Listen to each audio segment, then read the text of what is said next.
안녕하세요. 성도 여러분 반갑습니다. 오늘 4월 22일 주일입니다. 오늘 하나님 말씀 성령과 제자라는 주제로 제1편 베드로 편입니다. 우리가 성령 충만하기 전에 제자와 성령 충만한 후의 제자에 대해서 우리가 계속 들어왔습니다. 오늘은 베드로 이야기 다시 시작합니다. 사도행전 1장부터 성령 충만한 제자들에 대해서 떻게 변했는지 그 모습들을 우리가 묵상하면서 은혜 받고자 합니다. 첫 번째 베드로 이야기입니다. 오늘 본 말씀 사도행전 1장 8절 봉독합니다. 오직 성령이 너희에게 임하시면 너희가 권능을 받고 예루살렘과 온 유대와 사마리아와 땅끝까지 이르러 내 증인이 되리라 하시니라. 아멘. 예수님께서 부활 승천하시기 전에 부활하셔서 승천하시기 전에 제자들에게 마지막 약속을 하고 가신 말씀입니다. 자, 이 말씀대로 예수님 제자들에게 일어난 일들입니다. 먼저 베드로 이야기 오늘 시작하는데 베드로가 어떻게 부름받았나부터 우리가 잠깐 생각해 보겠습니다. 마태복음 4장 19절에서 20절 말씀. 예수께서 시몬과 그의 형제 안들에게 말씀하시되 나를 따라오라 내가 너희로 사람을 낚는 어부가 되게 하리라 하시니 그들이 곧 그물을 버리고 따르니라 그랬습니다. 이 말씀에서 보면 베드로가 그들이 즉시 예수님의 제자들, 예수님을 따르기 시작했다라고 이야기가 되어 있습니다. 예수님께서 예수님의 제자들을 부르시는 모습을 보면서 그들이 그렇게 세상적으로 학문이 뛰어나거나 그렇지 않는 평범한 사람들이었다. 자기 직업에 열심히 그냥 일하는 사람들이었다라는 것을 우리가 알 수가 있습니다. 베드로가 그렇고요. 모든 사람들이 각각 자기 직업에 충실했던 그런 사람들입니다. 평범했던 사람들입니다. 하나님은 평범한 우리를 부르셔도 특별한 사명을 주신다라는 것입니다. 자, 평범한 사람이다. 예수님 제자들이 당시에 평범했던 사람들이다. 탁월한 사람들이 아니었다라는 것입니다. 이 점을 우리가 깊이 묵상해 볼 필요가 있습니다. 우리는 보통 지난주에도 저희들이 많이 이야기하고 생각했던 부분들인데요. 우리는 보통 탁월한 사람을 우리는 찾기를 원합니다. 사업을 할 때에 탁월한 직원을 찾으려고 하죠. 당연히 저도 학교이기 때문에 탁월한 선생님을 구하기를 원합니다. 우리 지난주 한 주간 동안 베일러 국제학교라는 곳에서 안성과 강남에 있는 그 학교에서 설립자 겸 교장과 직원 그리고 고등학교 학생 10명이 선교팀으로 왔습니다. 근데 이 교장 선생님이 굉장히 신앙과 교육에 열정적인 사람이었습니다. 그래서 교육적인 학교에 이제 컨설팅도 좀 해주고 그러고 가셨는데 저하고 이제 어느 정도 뭐랄까 일맥상통한 부분이 있어서 이야기가 잘 이루어졌어요. 그 중에서 뭐냐면 탁월한 그리스도인을 만드는 것이 어, 뭐, 교육에서 탁월한 그리스도인을 만드는 것이다. 이런 이야기 이제 하는 거예요. 자, 탁월한 그리스도인. 그럼 과연 이제 교육은 오늘 말씀을 보면 예수님께서는 그럼 탁월한 그리스도인을 만들기 위해서 탁월한 사람들을 모았는가라는 것이죠. 생각해 볼 필요가 있습니다. 학생들은 퍼센트가 있는 거예요. 아주 처음부터 탁월한, 가만히 놔둬도 잘 갈 수 있는 10%의 학생이 있고, 또 아무리 노력해도 안 되는 10%가 학생이 있대요. 중간에 한 80%가 있는데, 교육은 어쨌든 그 사람들을 잘 되게 하는, 발전되게 만들어주는 것이 교육이잖아요. 네, 탁월한 그리스도인으로 만들어주는 게 교육인데 그렇게 하려면 어떻게 해야 될 것인가에 대해서 많이 나와놨습니다. 오늘 이야기를 처음 묵상할 때 그렇다면 하나님이 이 땅에 만드신 사람들은 10% 탁월한 사람만 보내시지도 않고 또 무능한 10%만 아무 노력해도 안 되는 그 10%만 보낸 것도 아니고 이런저런 사람들이 다 있단 말이에요. 그럼 예수님은 과연 어떤 사람들을 택해서 탁월한 자기 자신의 제자들을 만드셨는가 하는 것을 우리가 먼저 묵상해 봐야 됩니다. 어떤 사람들입니까? 처음부터 싹부터 가만히 놔둬도 잘 될 사람들이었나요? 적어도 제가 보기에 예수님의 12제자들은 그런 사람들은 아니었습니다. 그냥 평범한 사람들이었어요. 저와 여러분 같은 평범한 사람들을 예수님은 그냥 툭툭 제자로 부르셨던 것 같아요. 우리는 예수님 제자들에 대해서 연구를 많이 하고 예수님 제자들은 뭔가가 있을 것이다. 뭔가가 탁월한 점이 있을 것이다라고 우리는 자꾸 그렇게 발견해내려고 노력을 합니다. 그죠? 뭔가 범인들과는 다르다는 생각. 또 천주교에서는 이 성인들을 굉장히 숭상을 하잖아요. 성인들은 무언가가 다를 것이다, 달랐을 것이다, 뭐 이런 생각을 합니다. 그러나 예수님 제자들을 부르신 베드로를 부르신 모습을 보면 그냥 평범한 저와 여러분 같은 사람이에요. 그 시대에 그냥 농 어부 그렇게 뭐 귀족도 아니고 상류층도 아니고 그냥 평범한 올디너리 서민이에요. 어부예요. 그런 사람을 불렀어요. 그런 사람들을 불렀어요. 예수님의 제자는 저와 여러분과 같은 평범한 사람들이 들도 되는 것이다라는 것을 우리가 기억합시다.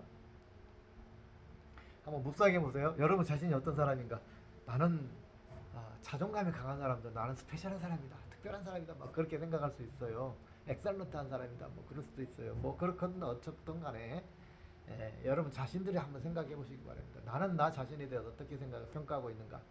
뭐 자존감이 좀 있으면 엑셀런트하다라고 생각할 것이고 자존감이 없으신 분들은 정말 나 같은 사람 뭐 이럴 수도 있고 예, 그런데 어쨌든 예, 뭐 엑셀런트 하든 그렇지 않든 하나님께서는 그런 거를 별로 따지지 않으시고 제자들을 삼으셨던 것 같다. 그랬다라고 생각이 됩니다. 그 부분에 대해서 여러분 뭔가 자신감을 가지시고 나는 예수님의 제자다. 나도 예수님의 제자다. 네.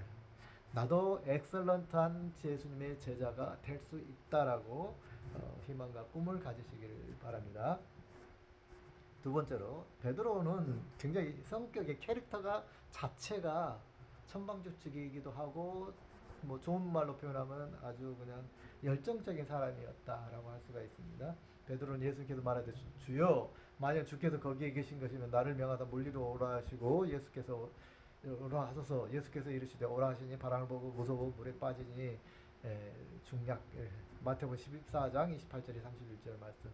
예수님 물가로 이렇게 걸어오시는 걸 보면서 예수님 저도 물을 걷게 해주옵소서. 그래 걸어와. 그랬더니 탁 한두 발 걷는 순간에 물에 퐁당 빠졌다는 거예요. 왜요? 두려움이 딱 생겨서. 어, 베드로는 결코 완벽하지 않았어요. 그죠? 예수님의 수제자라고 우리는 알고 있지만 베드로는 그렇게 결코 완벽하지 않은 사람이었어요. 그냥 우리가 주변에서 잘 볼 수 있는, 많이 볼 수 있는 그냥 평범한 성격 급한 사람이었어요. 그냥 성격 급한 사람. 성격이 급하면 뭐예요? 실수도 많이 하죠. 실수도 많이 해요. 그래서 성격 급하고 행동력은 빠르지만 실수도 많은 그런 베드로였습니다. 흠투성인 베드로. 열정적이었지만 흔들리는 사람이었습니다. 바람을 보고 열정만큼이나 바람의 두려움에 금방 빠져버려. 금사빠 뭐 이런 사람들 있잖아요. 금방 빠져버렸어요. 그래서 그냥 앞뒤 안 들어보고 시도했다가 금방 실패를 경험하게 되는 그런 사람들이었습니다. 쉽게 흔들렸어요. 우리에게는 항상 우리의 연약함, 우리 자신이 내가 뭔가 내 자존감이 강한 사람이라 할지라도 그렇게 생각하지만 스스로 사실은 깊이 자기 자신의 내면을 들어보면 스스로 나약함을 많이 볼 수가 있습니다. 세 번째로 베드로는 신앙 고백을 아주 100점짜리 신앙 고백을 했어요. 그죠? 너는 예수님께서 너희들은 나를 누구라 하느냐? 베드로가 대답하여 이르되 주는 그리스도시요 살아계신 하나님의 아들이시니라. 베드로 중에서 가장 분명한 신앙 고백을 했고 이 신앙 고백 덕분에 베드로는 천국 열쇠를 내가 너에게 주겠다 뭐 이런 예수님의 그런 약속도 받고 수제자로 등극을 하잖아요. 분명히 예수님께서 베드로를 왜 수제자를 했을까? 저는 좀 궁금하기는 해요. 다른 뭐 성격이 침착한 사람도 있을 것이고 뭐 그럴 텐데 왜 천방지축 베드로를 했을까? 뭐 굳이 저도 이렇게 직원들 중에 뭐랄까 해피 바이러스가 있는 사람들이 있어요. 그러면 좋아해요, 당연히. 해피 바이러스, 좋죠. 근데 그 사람들이 완벽하지 않단 말이에요. 자, 이 100점짜리 답변을 했던 베드로가 어떻게 됩니까? 예수님 최후 만찬 하시기 전에 직전에 자리 다툼을 합니다. 요한의 어머니가 예수님께 청탁을 하죠. 예수님이 이 나라를 회복하시면 이 나라의 왕이 되시면 우리 아이들을 위정 시켜 주십시오. 그러니까 그걸 듣고 있던 주변의 제자들 물론 그렇게 나왔지만 거기에는 베드로가 당연히 끼어 있겠죠. 베드로가 생각할 때 내가 수제자한테 이거 무슨 소리 무슨 개소리 이런 거예요. 그러니까 열받아가지고 제자들끼리 싸웠다 그랬어요. 다퉜다. 믿음은 크지만 동시에 인간적인 욕심과 열정이 공존하는 베드로였다 그 말입니다. 뭐 베드로가 상징적으로 나왔지만 베드로뿐만이 아니라 모든 제자들이 거기서 뭐 치고받고는 안 했겠지만 좌우지간 언쟁을 벌이면서 불쾌하면서 서로 싸웠다 그 말이에요. 이제 예수 제자 졸업반 앞에 둔 사람들이잖아요, 그죠? 예수님 십자가 지시면 이제 다 졸업생들인데 졸업생들이 3년 동안 열심히 예수님 제자훈련학교 졸업하는 그 순간에 에, 자리 놓고 서로 다퉜다라는 것입니다. 인간적인 욕심과 열정이 공존하다는 것을 했다는 거예요. 자, 그 다음에 또 예수님께서 십자가에 달리기 전에 베드로 누구보다도 열정적인 제자였기 때문에 예수님께 그렇게 고백을 하죠. 주와 함께 죽을지언정 주를 부인하지는 않겠습니다. 라고 고백했습니다. 그런데 그런 사람이 현실적으로 달랐죠. 예수님 체포되시자마자 베드로는 두려움에 쌓였고 결국 사람들 앞에서 3번이나 예수님을 부인하고 도망쳐 버렸습니다. 그는 결코 용감한 제자가 아니었습니다. 그 성격 같았다고 하면 계속해서 물불을 가리지 않고 죽음을 무릅쓰고 나서 예수님을 지키시고 막 그런 사람이 있어야 되는데 그렇지 못하고 그런 용감한 제자가 아니라 두려움 속에 무너져버린 그런 제자였다. 그런 사람이었다는 것입니다. 우리 모두는 그런 사람들입니다. 그죠? 우리 모두는 그런 사람들이에요. 예수님께서 아주 온 힘을 다 쏟아서 제자 훈련을 시킨 그 제자들이 다 그렇게 실패했고 거기에 수제자였던 베드로마저도 이렇게 3번씩이나 예수님을 부인하고 실패해서 우렁떡이에 빠져버렸습니다. 저와 여러분들은 그런 용감한 제자들이 결코 아닙니다. 두려움 속에 무너집니다. 고통 속에 쓰러집니다. 아우성칩니다. 그런 사람들이에요. 하지만 예수님의 제자들의 이야기는 여기서 끝나지 않습니다. 부활하신 예수님은 베드로를 찾아오셔서 너 지금도 날 사랑하니 3번 질문하십니다. 그죠? 베드로의 마음이 어떻습니까? 그런 상황에서 또 저 같으면 좀 머뭇머뭇 했을지도 모르겠어요. 예수님 좀 더 생각해보고요. 분명히 마음은 사랑한다고 말하고 싶지만 내 행동이 너무나 뭐하니까 그죠? 대답 못했을지도 모르겠는데 베드로는 또 어떻습니까? 단순하고 용감하죠. 그러니까 예수님 질문하니까 그럼요 예수님 사랑하죠. 예수님 2번째 질문하니까 또 그냥 뭐랄까 그럼요 사랑하죠. 예수님 3번째 물어보니까 예수님 아시잖아요. 제 사랑하시는 거 참 뻔뻔하잖아요. 그죠? 뻔뻔스럽게 대답도 잘해요. 베드로는 저 같으면 못할 것 같아요. 네. 근데 그런 베드로나 저 같은 성격이나 다 똔똔 거기다 그 말이에요.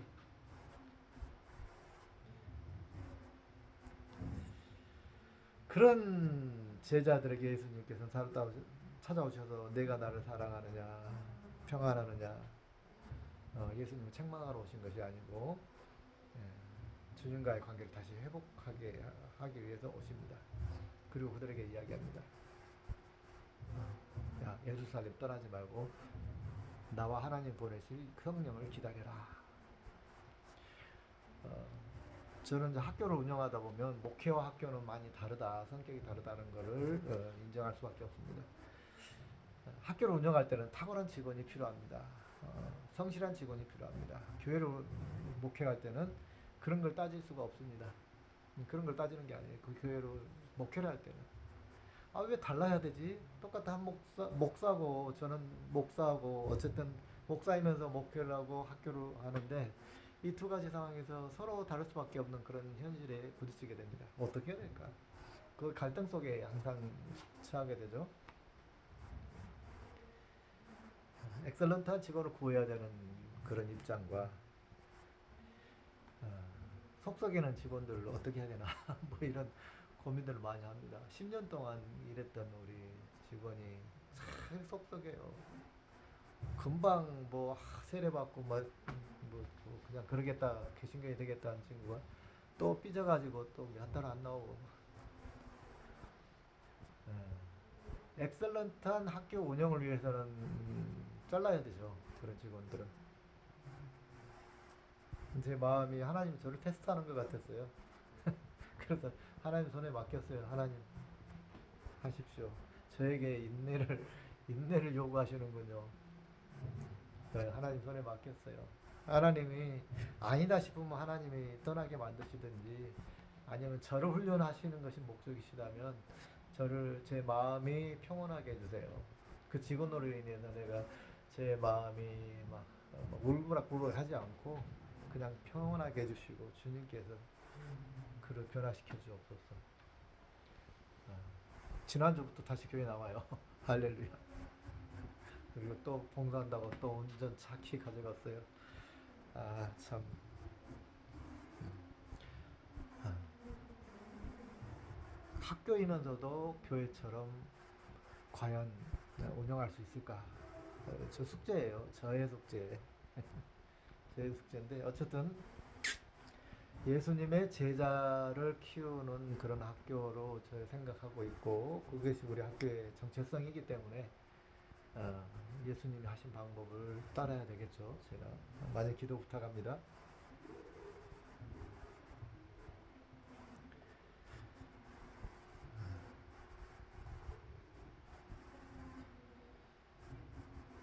자, 이제 예수님이 약속하신 오순절 날이 왔습니다. 그리고 성령께서 임하셨습니다.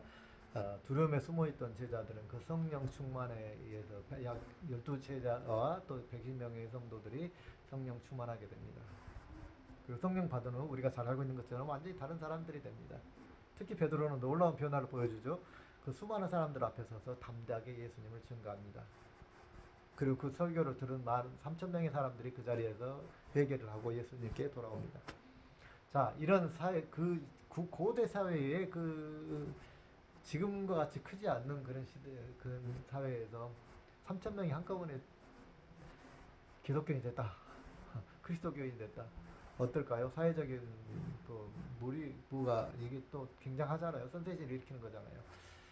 베드로는 분명히 베드로와 제자들은 또 한 번 다시금 어떤 위기를 맞이할 수 있었을 것입니다. 그럼에도 불구하고 있으니까 제자들은 이제 거기에 굴하지 않습니다. 성령 충만한 다음에 예수님 제자들은 어떻게 변합니까? 단 하나 완벽하게 예수님의 증인이 되었습니다. 자, 목숨을 걸고 예수님의 증인이 되었어요. 그 자리에서 즉시 성령 받은 즉시 베드로와 같은 사람들은 그동안 숨어서 이렇게 기도하고 그랬던 사람들이 드러내놓고 사람들을 향해서 군중을 향해서 복음을 전합니다. 똑같은 사람인데 똑같은 사람이죠. 왜 이렇게 달라졌습니까? 똑같은 사람입니다. 여러분 자신이 변했습니까? 아닌데 여러분 자신은 그대로예요. 외모도 그대로, 성격도 그대로예요. 여러분의 캐릭터도 그대로예요. 여러분의 능력도 그대로예요. 그런데 뭐가 달라져야 될까요? 성령 충만하다는 거는 뭐가 달라진 거예요? 성령이 여러분을 지배하는 거죠. 성령이 여러분의 삶을 가치와 여러분의 정체성과 여러분의 실제적으로 살아가야 될 방향성을 목표를 바꿔주시는 거예요. 성령으로 인해서 여러분이 확 바뀌는 거예요. 답은 딱 하나예요. 성령 충만하는 길이에요.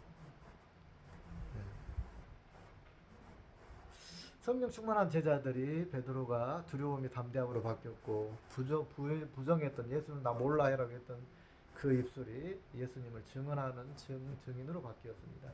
실패자가 예수님을 배신하고 도망갔던 실패자가 예수님의 증인이 되었고 성령 되었습니다. 성령은 바로 사람을 바꿉니다. 한번 따라서 합시다. 성령님은 사람을 변화시킨다. 성령님은 나를 변화시킨다. 성령님은 내 자녀를 변화시킨다. 성령님은 내 기업을 변화시킨다. 성령님은 내 직원들을 변화시킨다. 아멘. 네. 우리가 하려고 노력하는 것 해야죠. 우리는 엑셀런트한 그리스도인이 돼야 됩니다. 그런데 더 본질적인 것 뭐라고요? 내가 성령 충만한 거예요. 우리 직원들이 성령 충만한 거예요. 내 자녀들이 성령 충만한 거예요. 성령의 이끌림을 받으면 탁월한 그러한 공동체가 될 수 있다는 것입니다. 성령은 사람을 바꾸시고 우리 한계치를 넘어서는 능력을 주십니다. 여러분 믿음이 뭘까요? 가장 간단하게 히브리서에 나온 거 보이지 않는 것을 믿는 것이 믿음이라고 그랬잖아요. 여러분에게 10억을 주고 학교 세워라, 건축해라, 교회를 지어라 그러면은 누구 짓지 못할 사람 없어요. 조그만 교회라도 건축이라도 다 할 수 있어요. 10억짜리 건축하면 되죠. 그러나 아무것도 주지 않고 건축해라 그러면 할 수 있는 사람이 누가 있어요? 아, 돈 줘야지, 돈 있어야지, 자본이 있어야지, 회사 차려라. 아, 자본이 있어야 회사가 되는 것이죠. 제가 지난주에 만났던 이분은 물론 그분은 미국 시민권자고 한국인인데 엄마 아버지가 이민을 가셔가지고 거기서 태어나고 거기서 자라고 완전히 미국인이에요. 사고방식이. 그런데 이분이 이 베일러 국제학교를 세우면서 미국과 한국에 세우고 또 각 지역에 이제 MOU 맺는 그런 학교들도 있고 그래요. 이야기를 들어보니까 어마어마하게 빚이 많아요. 그런데 하더라고요. 저도 제로에서 시작했잖아요. 믿음은 조건이 주어진 상태에서는 믿음이 결코 클 수가 없어요. 그걸 믿음이라고 할 수가 없어요. 예수님 말씀하셨잖아요. 네, 사랑이라 자기가 좋아하는 사람, 자기 가족 사랑하는 악한 자라도 살 수 있다. 믿음이 없어도 다 사랑을 할 수 있어요. 그죠? 믿음이 없어도 신앙생활 다 할 수 있어요. 자, 조건과 그런 거를 가지고 교회를 그렇게 운영하려면은 회사 경영하듯이 교회를 운영하는 거는 누구나 다 할 수 있어요. 그냥 탁월한 지도 능력만 있으면 리더자 능력, 기질을 그런 달란트를 타고난 사람이 있다면 그 사람은 목사 되면 그냥 교회 잘 운영할 수 있어요. 그러나 성령 충만한 성령이 움직이는 그런 교회는 못 돼요. 성령 충만한 제자를 키워내지는 못할 거예요. 완전히 다른 거예요, 여러분 신앙은. 여러분 교회가 과연 성령으로 움직이는 교회인지 아니면 엑셀런트한 경영 능력으로 움직이는지 잘 지켜보시기 바랍니다. 예수님께는 성경에 있는 예수님의 제자들은 어떤 그룹인지를 생각하시기 바랍니다. 이 세상은 원래 하나님 그렇게 만들어 놓으셨어요. 성실하고 엑셀런트하게 일을 하면 부흥하고 잘 되게 돼 있어요. 예수 안 믿어도. 예수님 없어도 잘 돼요. 세상적으로. 그럴 수 있어요. 이 세상에 얼마나 많은 부자들이, 얼마나 성공하는 사람들이 예수님 모르는 사람들 많아요. 예수님 믿어야 그렇게 된다. 그거를 말하는 거 거짓말이에요. 성경적이지 않아요. 성경은 원래부터 그런 사람들이 이 세상에서 물질의 복을 받고 살 수 있도록 그렇게 만들어 놓으신 거예요. 원래가 성실하면. 성실하면 그렇게 될 수 있는 거예요. 그럼 무엇 때문에 예수님 믿습니까? 부자 되려고요? 그건 복음이 아니에요. 부자 되고 싶으면 성실하게 일하세요. 그럼 부자 돼요. 주일날 열심히 나가서 돈 버세요. 그럼 부자 돼요. 왜 예수님 믿습니까? 왜? 진짜 그리스도인의 정체성을 바로 잡으시기 바랍니다. 내가 사업 성공하려고 예수 믿는 거, 그거는 제대로 된 제자가 아니에요. 그거는. 제대로 제자가 되면 하나님께서 필요에 의해서 물질을 주시고 사업도 성공하게 하시고 다 하시는 거예요. 자기 자신을 깊이 들여다보시기 바랍니다. 내가 정말 믿음으로 무엇이든지 하고 있는가? 보이지 않는 믿음. 주어지지 않는 환경 속에서 하나님의 말씀을 진짜 신뢰하고 발걸음을 뛸 수가 있느냐. 이것이 믿음이에요. 이 베일러 국제학교 이분도 굉장히 빚이 많이 있다고 하고 그럼에도 불구하고 계속 질문하는 이게 하나님 뜻일까 아니면 나의 교만일까 막 이러는 거예요. 굉장히 소박한 사람이에요. 설립자인데도 미국적 마인드 이게 뭐 권위의식이 전혀 없는 그런 마인드. 직원들하고도 서스럼 없이 이렇게 지내고 그러신 분인데 참 좋은 만남을 가졌었습니다. 제가 많은 도전이 됐었어요.